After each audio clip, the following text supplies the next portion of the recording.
did put a comment saying, really looking forward to being back with, well, let me say this in the right way, old friends, and making new friends. It is really lovely coming back somewhere. 7 years we've been out of the division, and it is great to be back here and to see familiar faces and see faces that we don't know quite so well, and to be with you this weekend. So Simon has he's given you a little bit of the introduction there.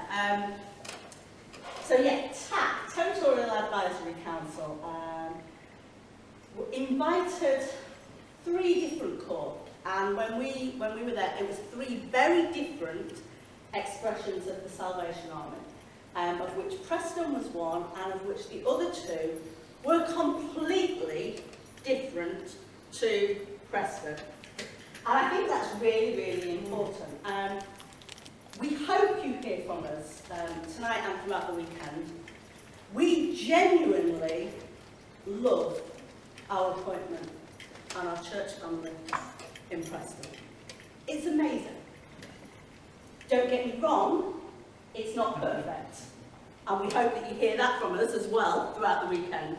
But it is genuinely a wonderful and we think flourishing place to be in God's family. But very different from the other 2 expressions that we heard from as part of that day. I wish, actually, all of you, and I don't know whether you, I wish everybody in the Salvation Army in one sense could have heard and been a part of those stories. And also very aware that there could have been lots of other corps that could have been sharing in that way. Flourishing, of course, I think I come back to that God creates us, first of all, as people, to flourish. His intention for us as his creation is to be flourishing people growing in him. And actually, his intention, I think, for our churches, for our church family, is to be flourishing, to be growing, to be healthy places. What we don't want you to hear from us this weekend is, we don't want you to hear that Preston is a perfect church, because we're not. We don't want you to hear, this is how it should be done, because it's not that either. Because what looks like flourishing corps and church in Preston as part of our mission journey, and that corps mission journey of which we've only been a very small part, will not be the same as flourishing corps and church here at Preston. No, here at Belfast Citadel. It looks different. And you've experienced that. We flourish, don't we? We flourish where God plants us and in the places where we are. What we do want to do is share a story with you this evening. And that's kind of our intention, really, is to share some of the story of Preston, some of the reasons, perhaps, that we think and that we found as we reflected. Because I must admit, when the invitation came, when you come to TAC and talk about Preston as a flourishing corps, we kind of went, oh, okay. And went, oh, well, yes, okay, I think we agree that we are flourishing, but why is that? And it did make us ask that question that perhaps we hadn't actually done in an intentional way. And I think that word's important for us. Absolutely. So hopefully this evening we're going to share a little bit of some of those key aspects that we believe have helped us as a church together to become the place it is. But we thought we'd start with just giving a little flavour of who and what Preston Salvation Army is.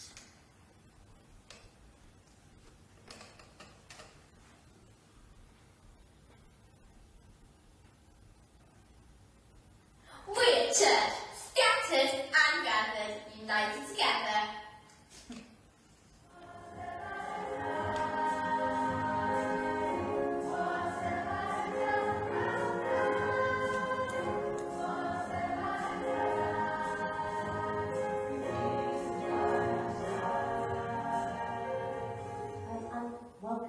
As already said to worship this morning, I can see from online there are lots of people who are online this morning with us. I know for lots of different reasons who perhaps would normally be in the room with us. So just know that we're thinking of you, that we're missing you, and we welcome you genuinely to worship.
As you go out into God's world this week, be Easter people.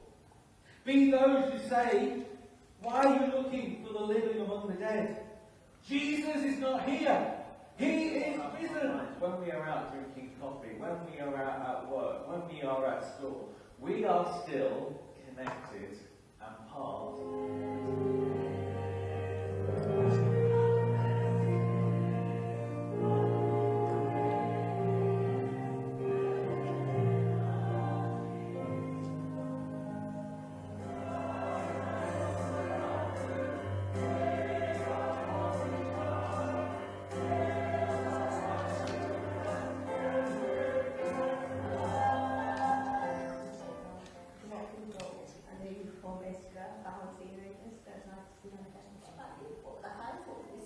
I think one of my highs was when we went on the walk. So we went to the church that was. I suppose by thinking about my own, park run, it can be whatever you need it to be. Like I did it when I was first starting out as a runner. I did it coming back from injury. I've done it to meet people. I've done it to train for something. Basically living hell all day at a time. But you guys know that. You've heard my story before. So, as I said, from all the darkness coming to light, coming to Preston was my shining moment.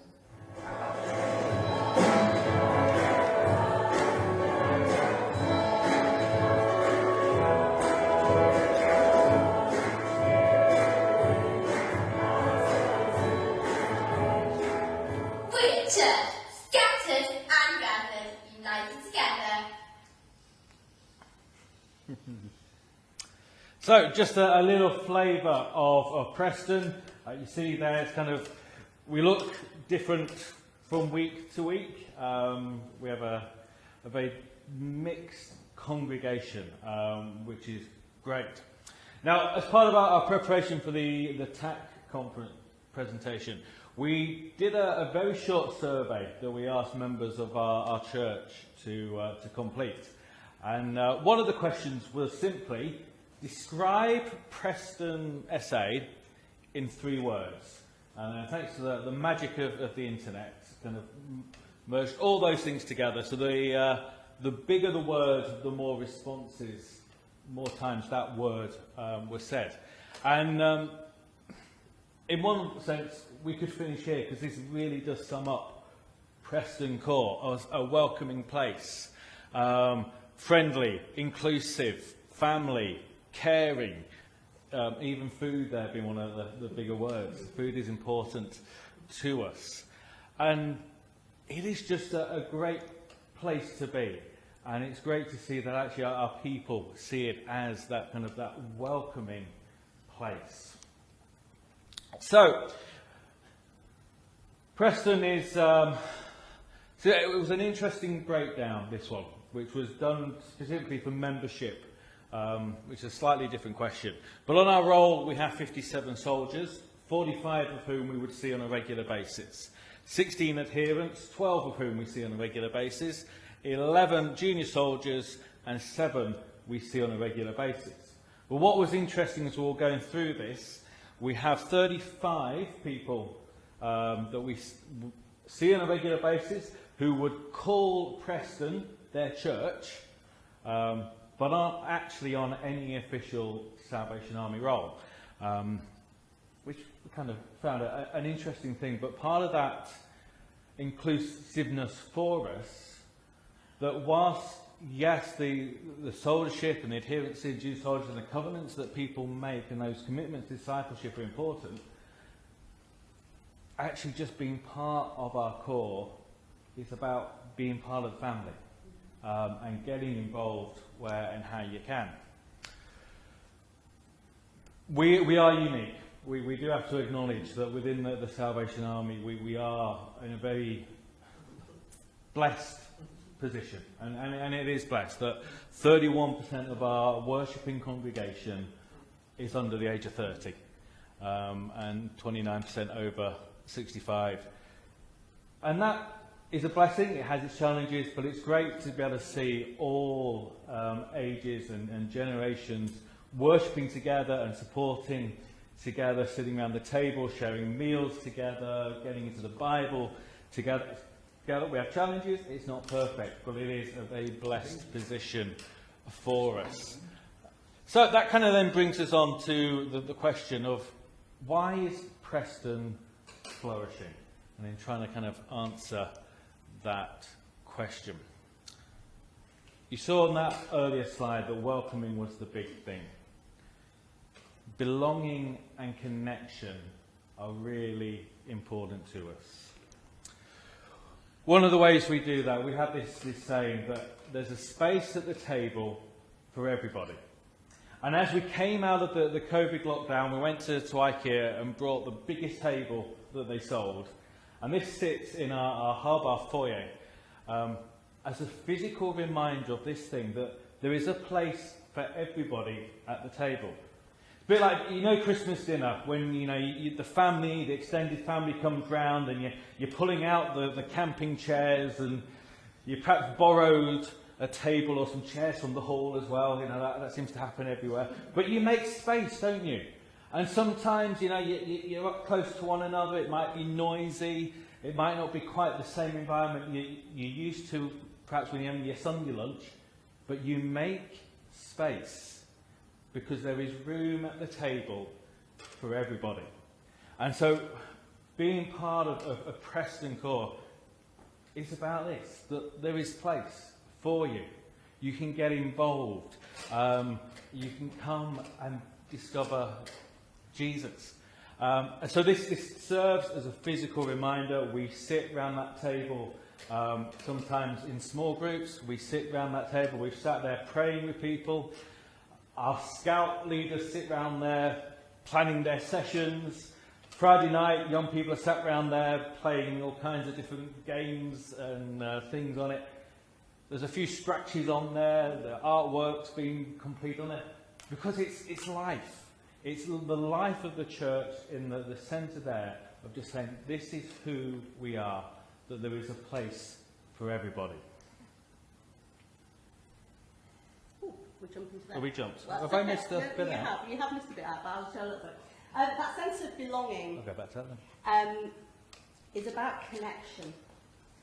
And we're really intentional in our language at Preston. I'm going to confess. Sometimes I get rather irritated. You can't imagine me getting irritated, can you? Or having a mini rant. Because sometimes, and I've heard it so often, and bless them, I've heard it in territorial meetings sometimes. So language is really important. We're intentional in our language. So sometimes we hear it when we're watching when we're joining in streamed worship services. And we hear things such as, and we're worshipping in the room, and if you're watching at home and I shout at the TV or at the screen that I'm watching, I'm like, I'm not watching, I'm worshipping with you. Language is really, really important, and we are intentional in our language. So we talk about connection. You'll hear the word connect an awful lot. Don't worry, you'll sort it. You'll hear the word connect an awful lot at Preston. So we have connect groups. There are small groups. We have Connect Wednesday, halfway through the week. It's an opportunity to connect. It involves a meal, it involves lots of different things. It's about connection. It's the language that's important. It's really important for us there. You saw the word food. Am I okay? You're the one out of sync. I'm the one out of sync, am I? Oh, that's because we changed it. Do you want to go? I'll carry on. That's all right, carry on. I'll carry on. You saw the word food appear on that wonderful infographic to start with. We do like eating, but it's a bit more important than that. And this one is a long part of Preston's story. So Preston, when we arrived, Preston has a tradition of, they call it First Sunday. First Sunday, I know, it's a great creative title, isn't it? But First Sunday was about food. First Sunday means that at the end of the service, which is all ages together, they share a meal together. They share roast dinner, it was at that point always together. Food is really important because when we look at Scripture, what does Jesus do? He sits and he eats together, as we did at the tables there. And there's no great, there's no great questions on the table. You must talk about this, you must talk about this Bible passage. It's just life. Food is really important. Food was so important. As I say, it was called First Sunday. We now talk about Feast Sunday because actually we've discovered the rhythm of feasting in the Old Testament and that feasting is really important.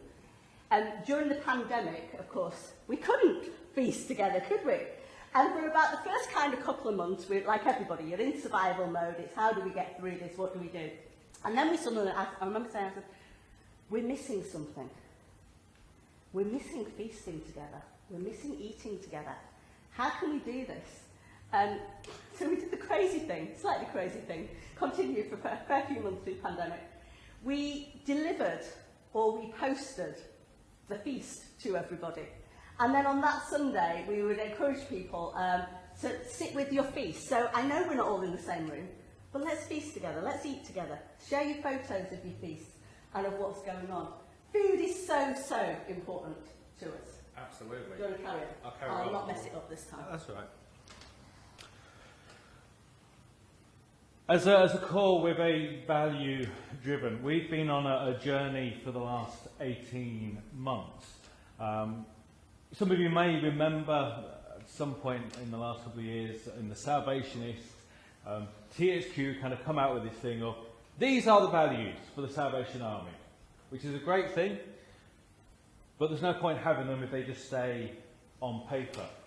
And we we'd already started digging into what does this mean for us in Preston. Our brother-in-law, Keith Burr, who works within OPS, he's heads up the chaplaincy there, had done a lot of work within older people services. So if you've ever been in Samuel Kelly, I would think you're going to see a picture of that tree there. He shows me it's there. So we kind of, in true good fashion, we nicked his stuff with his blessing and kind of adapted it, and begun adapting it for core use, of kind of saying, okay, what does this mean? What does this look like for us as a core? Those in OPS, all the staff have a booklet, and there's a list of what's expected under each of those behaviours, and we were kind of like, well, what could that look like for us? Now, say we've been on this journey for 18 months. We're very nearly at the end of it, of kind of embedding this in of what this looks for us. But it makes a difference to when situations arise. When you have an issue with a volunteer, well, we're going to have integrity in how we deal with that person. We're going to hold each other to account, but we're going to do it with compassion. But we're not going to back away from making the bold decisions when they need to be done, and have respect for one another. They shape who we are. Now you're getting over. This is completely up to date. We are currently finalising the wording of this, hopefully to present to the core next Sunday. Of actually kind of saying these are our values and this is what it means to us. So in this church we love Jesus, and though we all get things wrong, we want to be more like him. To love above all else, where compassion is our currency, where life can be shared openly and honestly, where respect is given as all are welcomed and accepted, where our actions match our words, being people of integrity, where we serve, lead and work passionately, where faith is lived boldly, forgiveness experienced, and lives transformed. This is our aim, our creed, to be like Jesus. Dom's already said this was not a shortcut. It's taken us nearly 2 years to get to this from that list of values. So we've talked those values. We've taught those values in Sunday meetings. We've taught those values in Connect Group. We've asked people to come back to us using clever online things or through pieces of paper of what does this value look like to you? What do you think it should look like in our church? And I guess I said at the beginning that this wasn't, you must do this, you should do this. If I was going to say one thing to you as a church family, if you haven't already, work out for yourselves what your values are, because it has made everything so much more straightforward. The difficult conversations, well, what's our values? So much more straightforward. We know who we are, and if I use this phrase, I think it works in Northern Ireland. We don't do faff.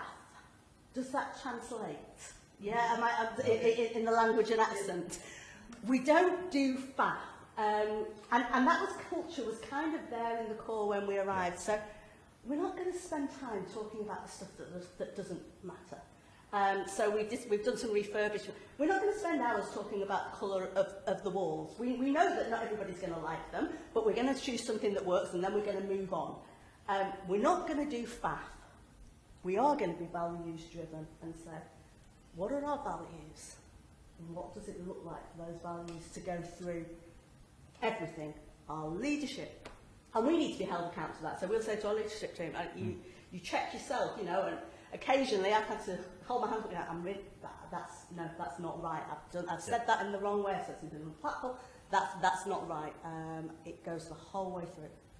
Absolutely. So, yeah. And whilst this sort of statement, yes, we're hoping to be able to kind of present to the church next Sunday, that doesn't mean it's over. That doesn't mean it ends. It's then actually really embedding it within. We have a number of volunteers within our food bank and community programme and charity shops, and embedding it into them as well. But actually, this is who we are.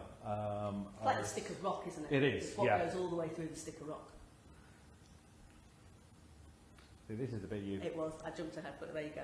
We're scattered. You can hear Rachel's voice again. Together. Yeah.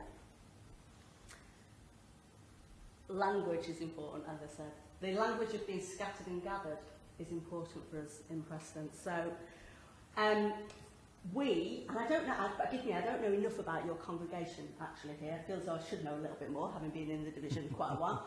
We in Preston are a very scattered congregation. We're not a community-based congregation, which is very different to our previous appointment. So we've got people who are driving in from kind of all around the area. We're scattered. So we talk about the fact that, when we leave, we're scattered. We go to all those different places, but we have to gather as well. It's important to have that rhythm of gathering and scattering. The other thing that's important for us in that is what came about through COVID, and I know yourselves have this going on as well. We're still streaming. And what we discovered through the pandemic is we've got people who are a part of our church. So some of those 35 people are people who we perhaps never see in our building or very rarely see in our building, but they worship with us online every week. Their names pop up, their comments pop up in the live stream, so we're on Facebook, we interact with them in that way. And for some of them, they're part of our online Bible study groups as well. So they may be 100 odd miles away, but they will tell you that Preston, in fact, I'll tell a story. One of them was in the Salvationists just this last week. If you caught the Artist of the Week, and Lucia, who is part of Preston Corps, she will say, does not live in Preston. Nowhere near Preston. Nowhere near Preston.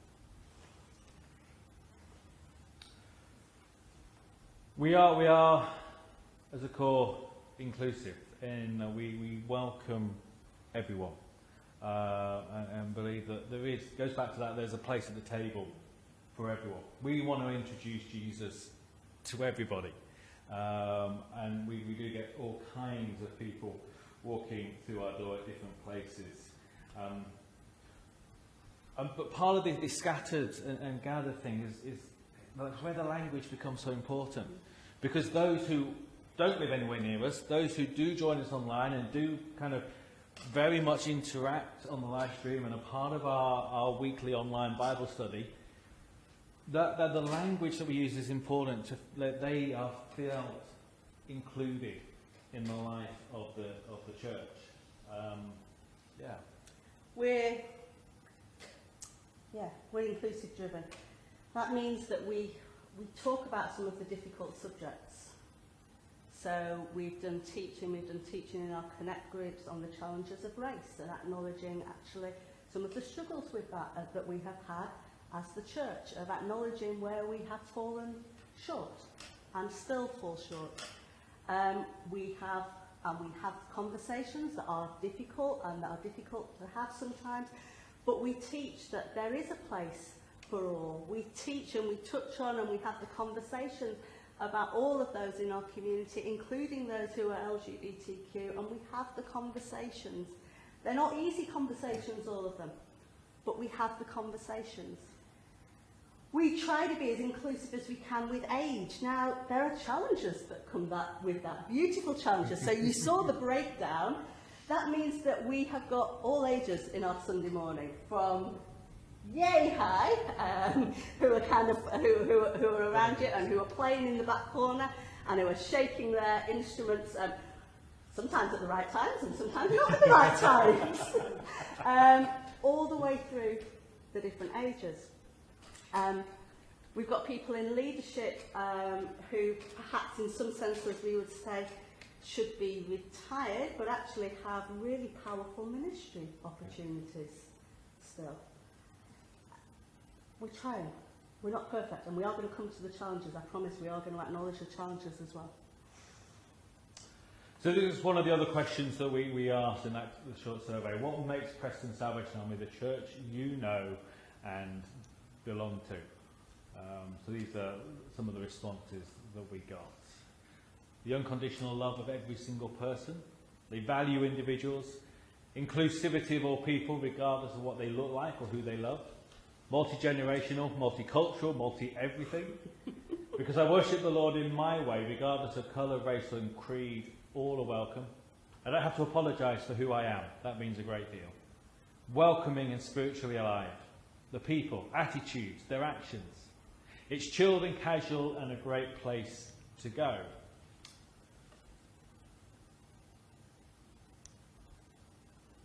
Another question we asked. How do you know you belong at Preston? I'm accepted for who I am, not judged. People care about me, and I care about them. Whenever I come, I am warmly greeted. People always make the effort to speak to me, and I feel like my presence is wanted. They send me food. So food's important. So many people that I can talk to, that take an interest in what I've been up to.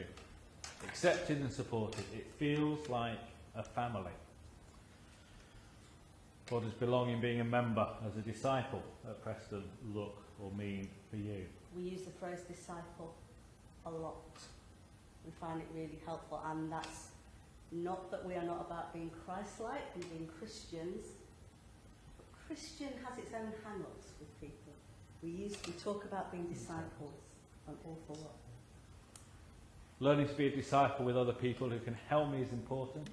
I don't feel I need a sense of belonging to an organisation, rather a sense of belonging to a body of other disciples. No longer the black sheep, I have found my herd. Acceptance, courage and wisdom.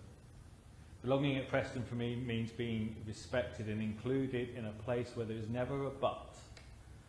I have been to so many churches where inclusion is totally dependent on fitting exactly into some prescribed boxes. It's not like that at Preston.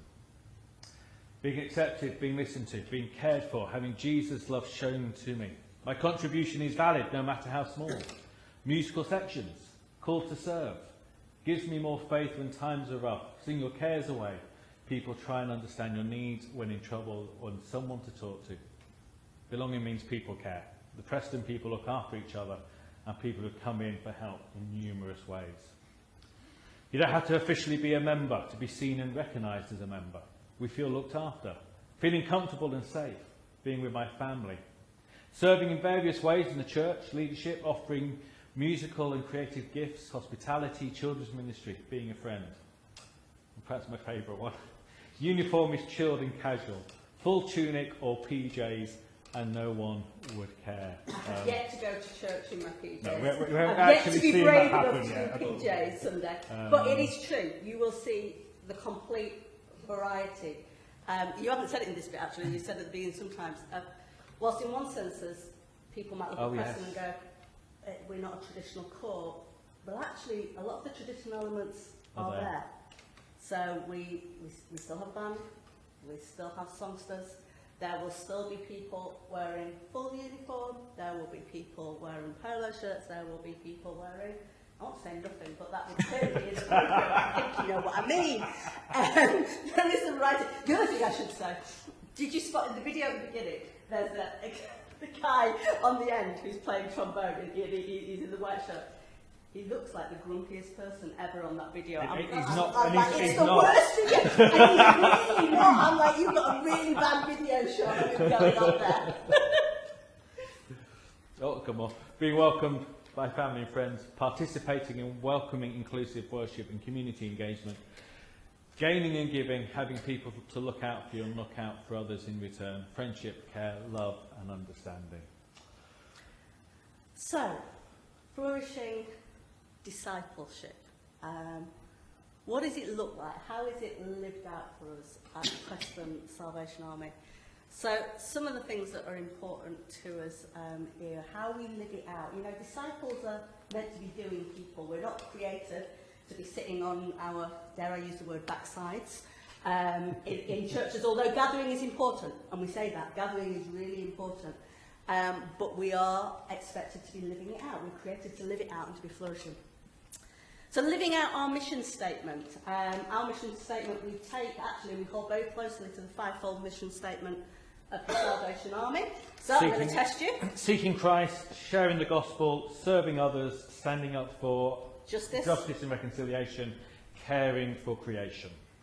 Living it out.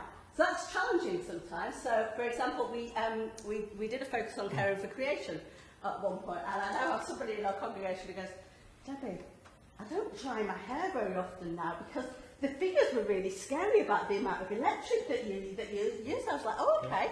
I came away from that, and one of our things was it was about plastic milk cartons, so it was really practical stuff. We say, you know, if we're a church that's about caring for creation, well, actually, we need to stop using quite so many plastic cups in our building. It's a real practical thing. It's like, okay, they've got to be cardboard, and for goodness sake, they need to go into the recycling bin.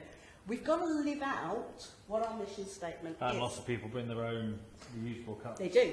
And Let's wash them up. Absolutely. It's a really good tip. Get people to bring their travel mug. You don't have to wash them. You see? I'm just lazy. Saves the carpet as well. It does indeed. Yeah, it does indeed. Frontline whole life discipleship, which we will touch on a little bit on Sunday as well. But this sense of, as the church, it's not just about what happens in the building or in our immediate community. We always say Preston's a very scattered place. It's about how each of us live our life. About taking that mission to the places where we work, to our classrooms, to where we go to uni, to college, when we're meeting our friends in Costa, when we're on the school board, when we're walking with the community group, when we're doing all those things that we do every day of the week, but doing those as if, you know, we are Christ's ambassadors in those places, of living that out. What we don't have is, we don't have a massive amount of programme as a corps. We have some, so we have a food bank that operates 4 days during the week. We have our Wednesday Connect programme, and we've got youth on Friday night. But compared to what it was pre-pandemic, we don't have as much programme as perhaps you might kind of think is normal. Because, you know, I said that there was a challenge with having a younger congregation. The challenge is what we haven't got is people who are available, disciples who are available midweek to be in the building. Because where are they when they're midweek during working hours? They're out in their workplaces. So they're in hospitals, they're in schools, they're in universities and things. So mission for us cannot just be about what happens in our building. It has to be about the conversations that people have in the places that they go to. And that's where we see growth. That's where we see people coming. It's the people who might be building relationships in the AA group that they go to. It's people who are going walking with friends. Yeah, has to be. It has to be, yeah. There are a couple of people that volunteer regularly at the local park run to build relationships. Yeah, that's been a great one. That has been a great one.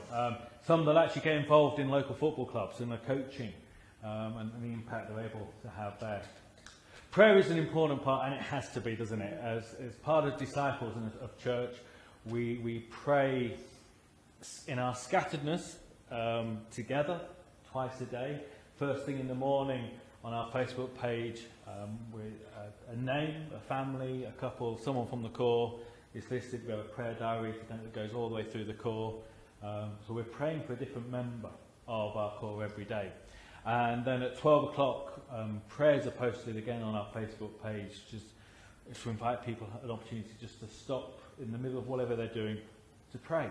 And we pray for all kinds of different things. Sometimes we pray specifically for particular workplaces or for our schools, or sometimes it can be about general things in the community or situations going on in the world. Whilst we said at the beginning there are 35 people that aren't kind of in membership, this thing of covenant disciples, of soldiership, is still an important aspect for us. And that isn't always seen. If you walked into, we actually had an interesting conversation last week with someone who's newer to the core, had moved into Preston from somewhere else in the country, and says, "Can I just ask, who are actually soldiers?" I can't tell. Because I can't tell, because they don't wear the traditional uniform. I actually was quite amazed at how many of them actually are soldiers, but you can't necessarily always see it. But because it's about that covenant of discipleship, of it being something that makes a difference to every area of their life. And connect groups, as I've talked about. So connect groups for us, we began again during the pandemic. So, and strangely, so we have 3 or 4 currently functioning connect groups, small groups. They do all sorts of material. So sometimes it'll link to our Sunday material. Sometimes it will be standalone. 3 of those have remained on Zoom. And we've been really surprised at that. You know, we didn't necessarily expect that. But actually, people have found and said, but I can do an hour on Zoom, but I'm not very good at kind of getting myself out in the evening when you've got home from work. I don't want to kind of go out again. And that's worked really well. I think part of the reason that they've worked really well for us is we also have permission that if you have to break it, it's okay. So it doesn't have to keep going every week after week after week after week. It might be that you say, okay, we're going to meet for 6 weeks and then we're going to have a break. It might be, well, we're going to try and meet for, this period of time, but stuff happens, life happens. So, actually, we're not going to manage to meet this week, we're going to come back next week. So there's a flexibility that's kind of within that. There are challenges, and please don't get that Preston is the perfect place. And we could reel off a list of stuff that annoy us, that we go, we need to change that, I wish we could do that better. And actually, I have to say, when we put this together, we were in one of those places where that list of stuff that annoys us was just a little bit too big, and this made us just sit back and go, I get a bit of perspective. But we are messy. We are messy physically. I'm constantly going around trying to get people to tidy places and not leave stuff in corridors, and when a programme happens, to put things away afterwards, and we are messy. And part of that is because we're busy. So part of that, I think, comes back to, again, people are incredibly busy of that work thing and all of that. I get that. Oh, boy, we're messy. And you know how places have a culture? Yeah? There is, and I'm not saying anything that I wouldn't say if my congregation weren't sitting here. Places have a culture, don't they? Well, mess is a part of our culture at Preston. We are turning slightly and we are improving slightly, but we're not good. But the messiness actually goes a little bit further than just the physical mess. So there is a physical mess there. When you put people of all different kinds together, different ages, it gets messy. We have this thing of Preston time. Our meetings start at 11 o'clock. If we started by 11:05, that's quite amazing for us. Yeah, when you have people that are involved in coaching football, local football team, that's on a Sunday morning. Our bandmaster often is coming in football kits 2 minutes before 11, but he's there. Yeah. He may have just come from a game, or he might be having to go to a game straight from the meeting, but he's there because of the importance of gathering together for worship, but also the importance of having mission and being involved in the local community. But things like that, it makes it messy. And we know for those that perhaps, you know, prefer, we all have the things we like better than others, don't we? Perhaps for those that like things a little bit more clear-cut and ordered, Sunday was messy. Sunday was very messy. Sunday was really Microphones had been left on. Our tech guy hit the main power button to the entire system at 2 minutes to 11. But And my blood pressure is going up at this point. I'm sat at the front and nothing is working, and I'm getting, and he said, just chill, it's fine. Now, part of the reason for that is, so our main tech guy was away, which meant we had younger people on our tech desk. Now, catch yourself on, Debbie, because actually, isn't it wonderful that we've got 2 young people, including a teenager, who are willing to give their time and who are willing to do ministry in that way. And actually, I'm sat there getting more and more frustrated because, you know, for crying out loud, Debbie, catch yourself on, wait 5 minutes, take a breath. get the songbooks out and we'll start the meeting from that. But it's So, messy. You know, and it'd be so easy to just go, oh, you know, this isn't good enough, you know, we need to get this. And yeah, we want to help people be the best that they can be and be the best they can be for God. But also catch yourself on, Debbie. Realise what you've got. Be patient. Be gracious. Structures are messy for us. Leadership structures get a bit messy. We're talking about membership and we're talking about belonging and we're talking about, well, where are the lines? That's really challenging, isn't it? You know, where do the lines need to be in terms of who serves in leadership, who serves on mission council, who serves in a role? I don't think we've necessarily got it all sussed. It's still messy and it's still blurry, but somehow the messiness feels worth it. But it's not always comfortable. I think we have to acknowledge that. absolutely. When we put all the responses from the questions we asked kind of into the word cloud thing, this is what came out. And again, the biggest thing there: people, welcome, family. And when it comes down to it, I think of what makes Preston and Preston flourishing, it's the family. It's the relationships. It's not necessarily about what goes on or what we do, but it's that, you know, we're disciples together. We're doing our best. We're going to get it wrong, but we're not going to do with the faff. We're going to love one another. We're going to, you know, be welcoming of everyone that comes in. There's always a cup of coffee at Preston. Or tea, I know, but yeah. Because it's part of who we are as disciples. Jesus welcomed everyone. Jesus loved everyone, and we want to be like Jesus.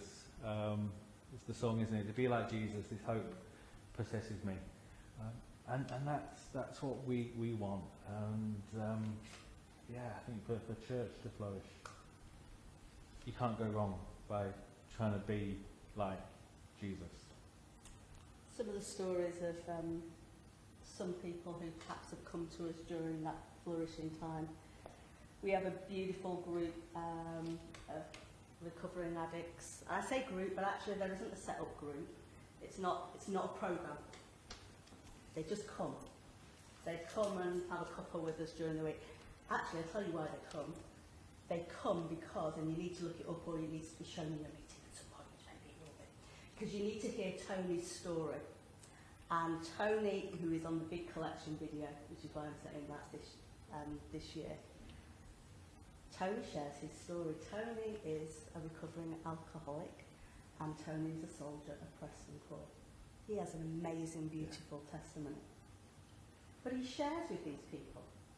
Now, they're not a project for him, they're his friends. And he invites them to come. And so they come and have a cuppa. And some of them are still just coming and having a cuppa during the week and chatting with us. Some will come to the odd Sunday, they'll come to the odd feast Sunday.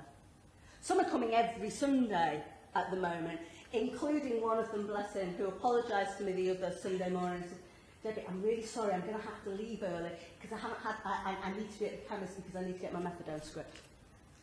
How wonderful that he was there. And that's why I say it's messy. It's messy when people are in and out of your service. We're not neat. We have, like yourself, we've got a bit of a hub space outside. There are some people who are more comfortable to sit out there because actually being in a room with lots of people, that's just a bit too much for me. There's too much going on, but I can sit out there and I can join in the service from in there. There are people who joined us online to start with and then who came into the building. It's just, it's beautiful. But it is messy. It's sometimes uncomfortable. It's sometimes challenging to us, you know, and I didn't grow up in the Salvation Army, but I certainly grew up in church and had kind of my understandings of church and of what church should look like and should be experienced, and you go, oh, okay, this isn't necessarily where we're landing at the moment. But it is flourishing, and it is a beautiful messiness sometimes. Beauty in the mess. Beauty in the mess and in the chaos, yeah, absolutely. That is part of who we are as Preston. There's lots more, but you don't need us to talk on that, you know, that's a taste of who we are at Preston.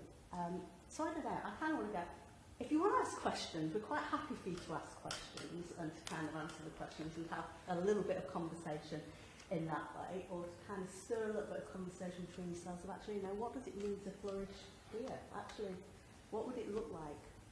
Actually, asking some questions like this and just seeing what people say might be really interesting. Of actually, you know, what does belonging at Belfast Citadel mean to you? What does it mean to be a part of the Citadel? I love that phrase, I think that's great. You know, why do you come here? What's it about? Why would you want to bring somebody with you? Because you choose to be here. What a great place to be. What's so special about here? So, I don't know. Really? Do you want to ask anything? Or should we kind of... see, it's a bit weird, isn't it? It's a bit one of those. We kind of throw lots at you.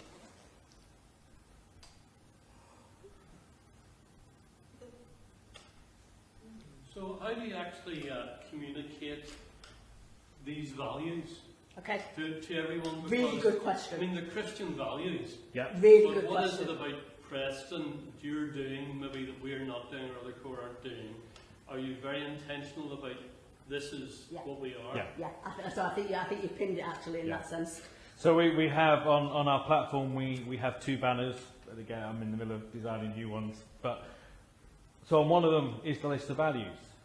On the other is our mission statement. Are those 5 mission marks for us?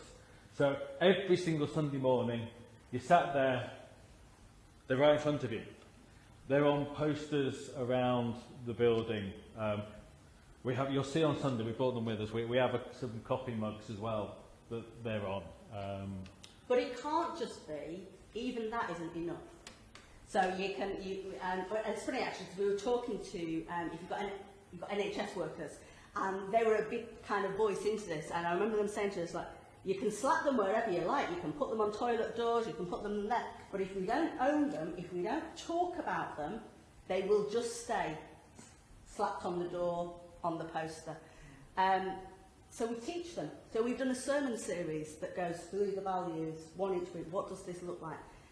The conversation about the behaviours is really important, because a value is useless until it becomes behaviour. So we ask the question and say, okay, what does that look like in our core? What does it look like for us to be compassionate in our core? What does integrity look like? When do we need to show integrity? So I think it's that link between the values and the behaviours and the talking about and the teaching and the conversation that has to go with it. Otherwise it just sits there.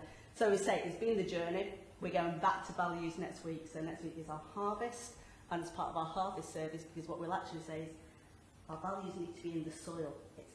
Without that, if that's not there, we don't grow and we don't If we flourish. said, we can't, perhaps the slightly unpolite way, but very farming way of saying it is, it's the fertiliser. Yeah. We need to fertilise the soil for growth.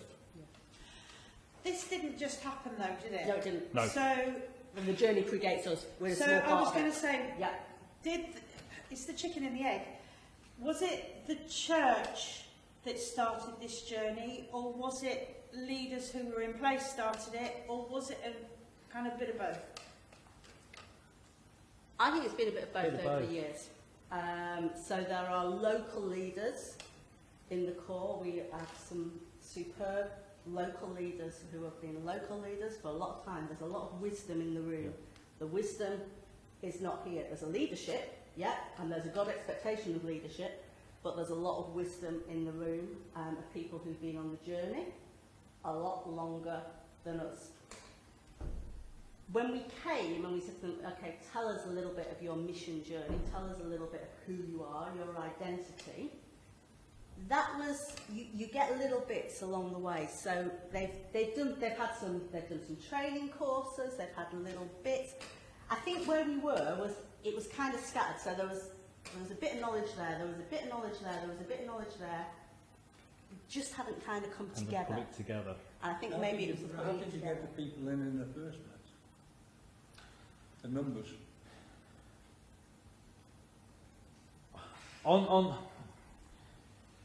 For the most part, it just happens.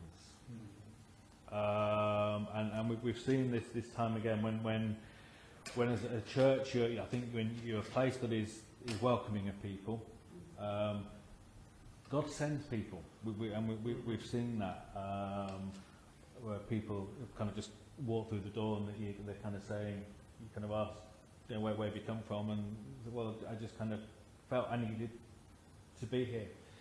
Some have come through. We have a food bank that's been long established in the core. Some have come through there. The food bank, one of the things that frustrates us at times. Sometimes a challenge. And it is a real challenge because there's that thing. Sometimes it's transactional. Someone comes in, here's some food, off you go. And it's trying to break that a little bit and say, have a coffee, let's have a chat, let's build that relationship, even sometimes when it's, and actually some of the social workers that are in regularly, we have really good relationships with now, and who knows where that will lead to. A lot of it is, it's that individual asking, it's that about relationship on the front line, with friends, with colleagues, and the personal invite. I was going to say the broadcasting of the place. A little bit. You broadcast. Yeah. A little bit. People. Yeah. A little bit. So we became quite a little bit more intentional of how we used our Facebook. So when we first went, we were very food bank heavy on our Facebook, and I understand that because it was a really useful tool. But there is that sense of, but if people look at our Facebook, that's all that you see of who we are. So we're very upfront about who we are on Facebook. We're very upfront that we're a church. We stream our services, and for us, that's what worked because we see Facebook a little bit. It's like the open air. So, and I know there's different ways of streaming. Nothing's perfect, but for us, we see it as the open air, in that anybody can find it. And there are people who have just found us on our Facebook live stream, and who have now come actually into in-person services and who are regular worshippers with us in that way now as well. So we do use Facebook. We're not great with the rest of our communication and advertising. So again, if I'm being honest and kind of holding up hands, we're not always good at that. But yeah, I guess Facebook has been quite useful for us as a tool. It's not perfect, but as a tool, it is quite useful. I think because it does that, doesn't it? It gets so many people. Although, what it doesn't get particularly now is the young people. Because we're all on Facebook, so why would they want to be We're not great on Facebook? On Instagram. So what about... Yeah, Stu came the other day and he was like, are you on Instagram? We go, well, we are, but we're not good with it. I don't know the last time we put it on but we're not good with it. We need to get on with that one. Yeah, we don't understand it. Technology's gone out the window. It is, it changes, doesn't it? And that's a real challenge sometimes. I think the formalities are so rigid at times, they need to be softened down a bit so that people don't feel overwhelmed. I think that softening could be a good way of bringing people in and making them feel, oh, it's not as bad as I thought it might be. Well, they want to be there. They want to be there. It's not a matter of you have to go. You want to be there. And I guess we've worked, in one sense we've worked hard and we've worked intentionally with that. I'm going to say this really warily because there is no magic bullet. So it's not, you know, have a really lovely kind of seating space and everybody will come. No, that's not a magic answer. But when we were doing some work on the building, we worked really hard to try and create that space that people want to come into. So we kind of hear that now from some who are coming in from social work. Oh, this feels like somewhere I'd want to hang out with a cup of coffee. Rather than perhaps what it was more previously, which was perhaps a little bit more community centre-like. So, yeah, I guess that softening of things in that physical way, and perhaps in some of our other structures. So, we are easygoing about a lot of stuff. So I talk about the mess. So one of the things when we first went, not when we first went, for a long time actually, our hall carpet. Okay, our hall carpet was disgusting. Disgusting. Well, I was going to say minging, but I don't know whether that word works in Northern Ireland or not. It was disgusting. Now, that was because feasting together, sharing together, was really important. But it's the messy. problem was, it's messy, and the existing hall carpet was pale blue. It's not very conducive. The two do not go together well. Now, what we didn't want to do was we didn't want to lose those aspects. So we wanted to still be able to eat in our worship space because it's part of our worship. We wanted to still be able to take a cup of tea or coffee into that space, but we don't want tea stains all over the carpet. So we did a couple of things. Well, the first was we were doing a refurb anyway, so the carpet tiles that have gone down are dark in colour. They have a stripe on them, they don't show every stain. The second thing that we do is we are quite direct with people now, in the sense that yes, we have a hall cleaner, but it's not up to them to clear up your tea and coffee stain. If you know that you spill something, for goodness sake, go and get a blue roll and clear it up. Yeah. Absolutely. And a lot of people bring their own I was just coming to that. So that's the third thing that we strongly encourage is a cup with a lid on it. Yeah? Because you do that in your office and working spaces. If you spilt your cuppa, you'd need to clear it up, or you use a lidded cup. So do you know what I mean? So yeah, we are perhaps more relaxed about stuff as we can. But you put things in place. To help it. Yeah. You had your hand up. Yeah, I was going to say, yes, it's nice to have people come in. How do you ensure they come back and they stay? Because I think that's the main challenge. It's about that welcome. And Sorry, I didn't hear that. Sorry, Noel. So the question was that it's great when you see people come and they're coming in, but recognising that the next challenge is for people to stay. Oh, yeah. How do you help people come to a place of staying? And it's about that welcome. So again, Tony, if you do watch the video, he's on the door. He's the first face that anyone coming on a Sunday meets, and he's always cheery. He's always you get a hug or a handshake from him. He makes sure everybody who enters our building has been said good morning to. And it starts from there, and as soon as you're in, there's someone else offering you a cup of coffee or a cup of tea as you come in. And it's just about constantly getting the individuals to realise, actually, we can all go and speak to somebody. We can all go and say hello. And if there's somebody we don't recognise, we can go and say, oh, well, come and sit with me. And it is about that welcome, of people feeling welcome, that this is somewhere that, that they're pleased to see me. And we've had a couple of people comment on that recently to us, that actually they know they love coming because when they come they feel like there's someone who wants them to be there. And if you remember their name, a Yes, Yes. I'm not always great with that, and that's a challenge. Yeah, it's not easy. Yeah. So some people are great with. I remember faces. So generally, if someone's been before, I will recognise them.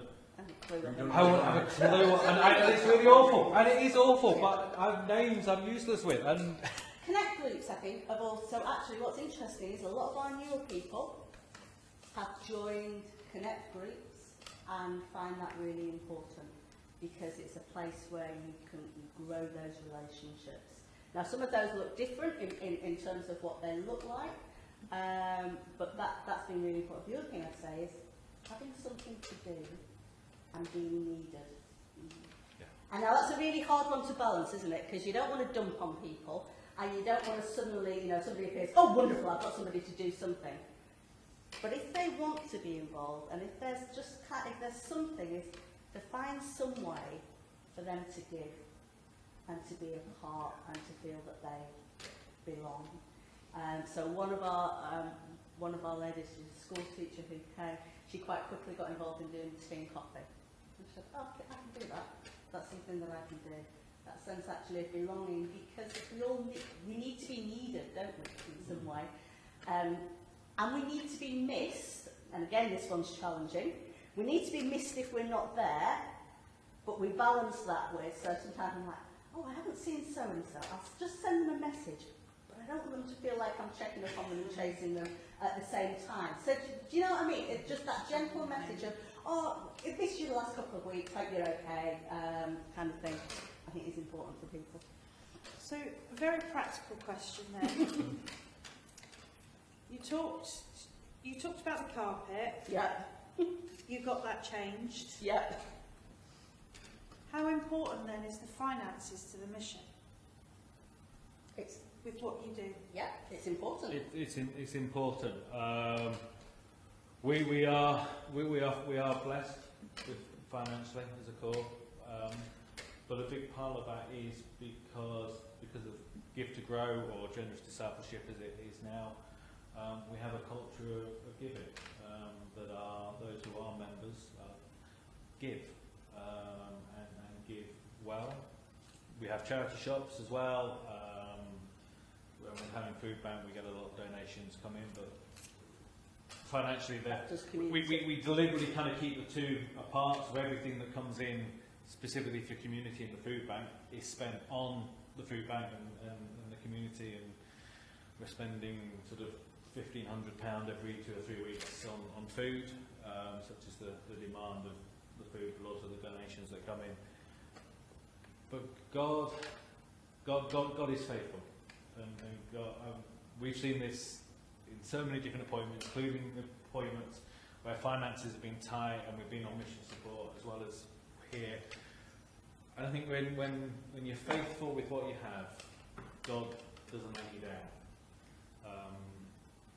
So we were able to do kind of the new carpet without too much. Well, actually, I tell you, it was paid for because actually over a number of years the Corps had put money aside for it.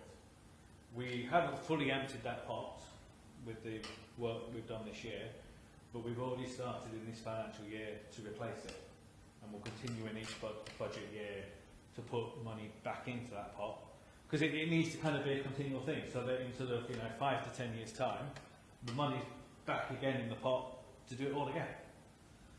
So is that like a good financial stewardship? But the two go hand in hand. They do.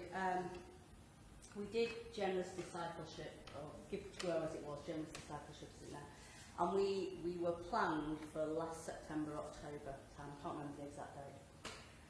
What was happening around last September, October time? Gas prices were doing this. Food prices were doing that. Were doing this.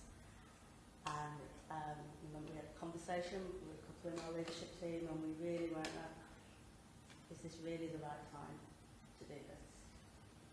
And we said, no, actually I think we do. God's teaching doesn't change. God's truth of his generosity and his faithfulness to us does not change. And so we went ahead. We went ahead with the teaching programme. And as part of that, we said to people, Some of us need to look at our giving, and we need to increase our giving because actually we haven't done that assessment previously, and that's what's right. Some of us need to look at our giving, and actually you need to decrease your giving. And we were really kind of directing that. We said, you need to look at your situation and your circumstances, and actually seek God, and actually ask what is right. First time we've ever done that. First time we've ever done that. First time I've ever said that from the platform. God was faithful, and God continues to be Overall, we had an increase overall. And overall there was an increase. Some put it up, some stayed the same, and there were a few that actually did. Yeah. Did you get anybody last year with the outreach to help people with the heating? Did you get them coming in more often to benefit from the heating? Yes. We did a little bit. We deliberately did a warm welcome space two mornings a week. Now I have to say we didn't get a massive number of people coming in specifically for that. There were probably about half a dozen that we saw at least once, if not twice a week, particularly during the cold period. And some of those were what we would call our core members. And I think that was really important to acknowledge that actually we were all kind of in this situation, and we were really clear that there is absolutely no shame in this. We just say, we're working from the hall far more than we ever have done before this winter. It's warm. It's a warm place. So we were very upfront with people in that way. And did that add to your core? I don't know if it added to. What was it? It's hard to quantify, because certainly some relationships with some fringe people were strengthened, really and we've seen them more. Some who were just coming in just for the food bank to collect something, who then realised, oh, actually I can stay for an hour, I can have a coffee and a chat. Then have kind of perhaps seen them 2 or 3 times. And sometimes it's a slow process. But there are 2 or 3 that you can think of that are far more regular attenders and that are part of our church. Was it just about the warm space? Probably not, but that may have had an impact to it, because it's like anything, isn't it? The more you see someone, the quicker you build that relationship. So if you've got someone coming in 2 or 3 times a week, you build that relationship quicker. I have a comment and a question. The comment is, you mentioned the Connect groups. Yes. Well, during Zoom, we had a group, an online group actually, which was called Connect as well. Yeah. But I think that if we crack that, I would turn the core around. I think small groups is a thing that isn't happening. So that's just a comment. Yeah. And that's, I think that's what core and church is fine. But the other thing is, I was interested in the big table. Yeah. Do people come in off the street straight to the big table? Or do they progress to the big table? Really good question. Wow. Do you know what I mean? Really good question. As Core Mission Council, we spend a lot of time talking about when we refurbish the foyer, what sort of tables we're going to have. I think it's a mixture. I say that there are the tables dotted around as well. Yeah. But it is people come in. Will a stranger come in and sit with Some other do. people? Some do. Now, there's not necessarily lots of people around it at that point, but they certainly will sit there. I don't know if it's about the comfort of the seats, to be fair. So I have to say the seats at the table aren't the most comfortable. Now, I don't know whether that was deliberate on our part, in the sense of actually the symbol of what it is. It's not always comfortable. So it is a bit like Christmas. There's 2 long benches, and then there's kind of hard chairs, and there's a pile of stools that you can put up. So it's not necessarily. I'm liking this explanation. Whereas some of the others are, some of them are softer chairs that are kind of scattered around. Some will kind of perch there. So it's a really good question, that, Noel. Really good question. I think there's a complete mixture. Yeah. Perhaps. I'm trying to think. Perhaps parents maybe sit there, perch there. I mean, we are in a very different situation to we don't completely different. We don't have the walking past. We don't have we are in the middle of the University of Central Lancaster's campus. And we hold our hands up to this and say we do nothing about it. We're not there yet. We have not got beautiful, perfect student ministry. we're not We're there yet. right in the middle of uni, but do very little about the uni. Well, we know we need to address that. So we don't have people walking past our door generally, but because of the food ban, which is, it's a long-lasting thing, and it takes over the building, and there's good points. There's wish we didn't have it, but it does. Challenging. It does bring people into the building, and what we're learning and trying to do more and more over the warm and toasty place that we started last winter was the one that really opened our eyes to this.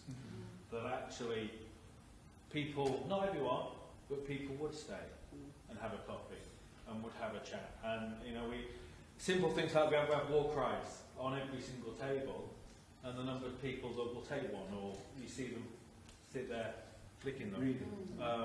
The social workers that are in 2-3 times a week picking up parcels know they'll get a coffee there, and we will have some sort of takeaway cups. And some of them, they just grab it and go, but other times they'll come and sit.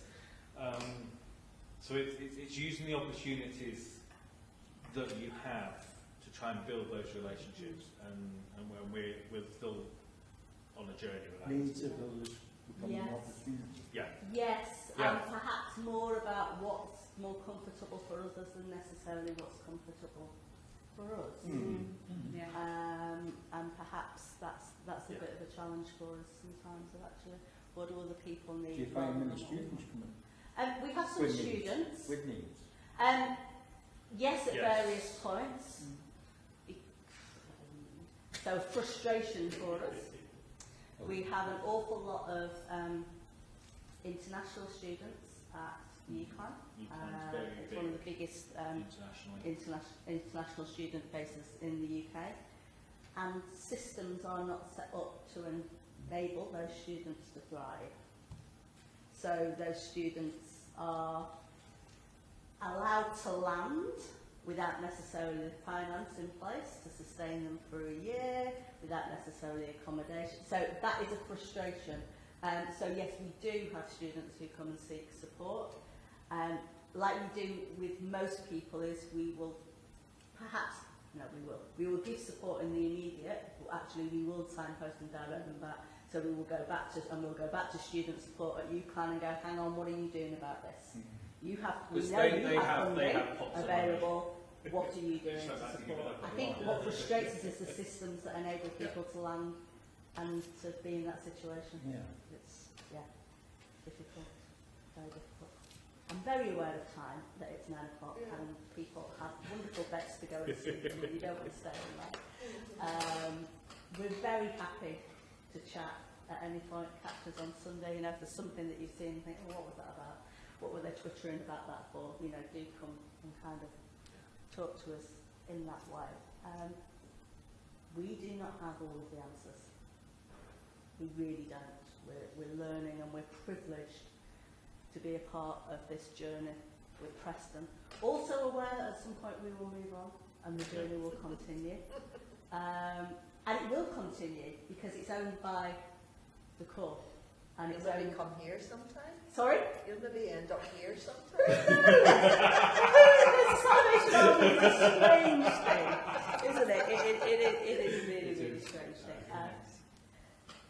Some of the questions to ask and to find out from one another, that was really illuminating for us, I have to say. And encouraging. I think sometimes, we need to be encouraged. And actually, to be encouraged and to hear from people, actually, why do you come? Why is this place important to you? What do you get out of it? Because if you're getting that out of it, actually the likelihood is that somebody else might find exactly the same when they come. Be encouraged. Surrounding cause, do you have any talking with the other officers? With them and find out from them what they're doing, what you're doing, and how different it is? Not really. We're not good. We're not good at that. Because you've got people coming, you say 100 miles sometimes? So we've got You must people. be going over the border. So we've got people online with us. Yeah. So some of those people who are online, and they would say that, well, I wouldn't say never, but they would say they would find it very difficult to attend a physical place of worship regularly. That may perhaps, there's a whole host of reasons why that might be. That's messy, and you're right in terms of the border stuff. We have a handful of people who maybe perhaps are crossing core boundaries, but so we hold our hands up to that. But for most, that would be about the online bit. We're not good necessarily at work. But Preston it's weird. We're a weird geography. So there aren't places. We're not like Belfast where you've got 4 core in one city. So our nearest core would be Blackpool, which is kind of 25, 30 minutes down the road. Southport, 30, 40 yeah, minutes, 20 minutes apart. and we're all very different expressions of the Salvation Army.